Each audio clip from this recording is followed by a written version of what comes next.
দর্শক, আজকে আপনাদেরকে বরাবরের ন্যায় স্বাগত জানাবো না। আজকে আপনারা ইতিমধ্যে আমাকে স্বাগত জানাবেন। কেন জানাবেন? তা এই ভিডিওতেই তুলে ধরছি। আপনারা যা দেখতে পাচ্ছেন, এই বাড়িটি ইতিহাসের অন্যতম কালো অধ্যায় বহন করে আছে। ইতিহাসের কালো অধ্যায়ের সূচনা করেছিল ধানমন্ডি ৩২। এই ৩২ থেকে বাংলাদেশের স্বৈরাচারের প্রবর্তন হয়েছে। এই বাড়িটিকে ঘিরে দেশের জনগণের মধ্যে যে উত্তেজনা ছিল, তারই ক্ষোভের বহিঃপ্রকাশ ঘটেছে কিছুদিন পূর্বে। আপনারা দেখেছেন যে ছাত্র জনতা রাতে বুলডোজার কর্মসূচির মাধ্যমে এই বাড়িটিকে গুঁড়িয়ে দিয়েছে। বাংলাদেশের জনগণের প্রত্যক্ষ পরোক্ষ সমর্থনে যে স্বাধীনতায় অগ্রণী ভূমিকা পালন করেছিলেন শেখ মুজিবুর রহমান, সেই শেখ মুজিবুরের বাড়িকে ঘিরে আজ যে অবস্থা হলো, তার জন্য শেখ মুজিবই দায়ী। স্বাধীনতার পরবর্তী সময়ে বাংলাদেশের জনগণের উপর যে অত্যাচার নিপীড়ন চালিয়েছে শেখ মুজিব, তার পরিপ্রেক্ষিতে তাকে নির্মম ইতিহাস ভোগ করতে হয়েছে।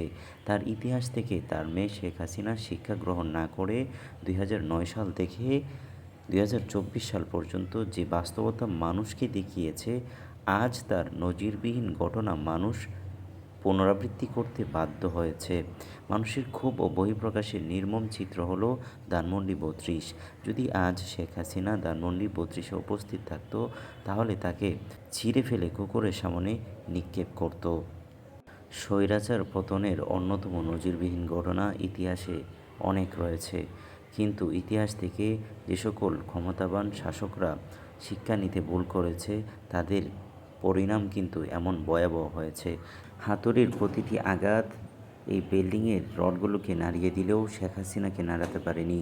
শেখ হাসিনাকে নাড়াতে পেরেছে ১৯৭২ সালের ১৫ই আগস্ট শেখ মুজিবকে সহপরিবারে হত্যা করার মাধ্যমে।